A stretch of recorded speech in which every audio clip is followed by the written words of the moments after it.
ए यार कधी येते तुझ्या जिगरी मित्र विकास? आडवं म्हणायलाच आहे ना. हा अरे पण ते आहेच माझा जिगरी मित्र. गावात कोणी काय जरी म्हणलं तर ते माझा जिगरी आहे आणि जिगरीच राहणार. आज परीक्षाच घेऊ बरं तुमच्या मैत्रीची. ती कशी? हो मी जसं म्हणतोय तसं कर.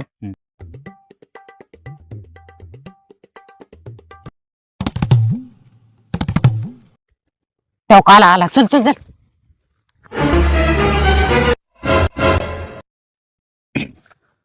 थांब बालका.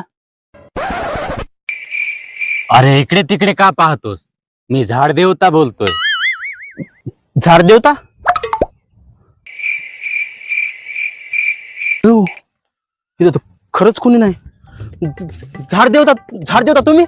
हो, 100 वर्षात एकदाच असा योग येतो ज्या वेळेस मी मनुष्य प्राण्याला बोलतो, आणि हा योग तुझ्या नशिबी आहे बालका.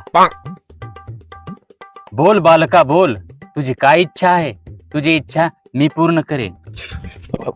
माझी इच्छा पूर्ण होईल. पण तुझ्या त्या इच्छा पूर्तीसाठी तुला एक त्याग करावा लागेल बालका. त्याग? कोणता त्याग देवा? तू तुझ्या एकदम जवळच्या मित्राला आयुष्यभर बोलला नाहीस तर मी तुला 10 कोटी रुपये देईल. माझा जिगरी मित्र म्हणजे आमचा सिद्धू. माझ्यासारख्या गरीब माणसासाठी 10 कोटी ही म्हणजे आबाळापेक्षा मोठी रक्कम आहे देवा. पण तुम्ही अशा माणसापासून मला दूर करताय जो माझा जीव आहे, आणि जर माझा जीवच माझ्यापासून गेला तर या शरीराचं मी काय करू देवा? तुम्ही तर आमच्या इतक्या पावन मैत्रीला पैशामध्ये मापता देवा. हे माझ्या सहनशक्तीच्या पलीकडे देवा. असो, ते 10 कोटी रुपये मला ऑनलाईन भेटतील का कॅश?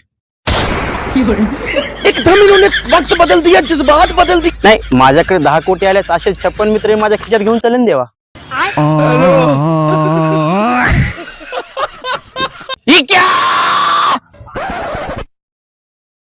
अशी तो मस्करी आहे यार. मला तुझा आवाज कळला होता. मस्करी आलो शुद्ध मस्करी. अरे शुद्ध मस्करी माझा. अरे मी आहे ना मस्करी करू लागलो.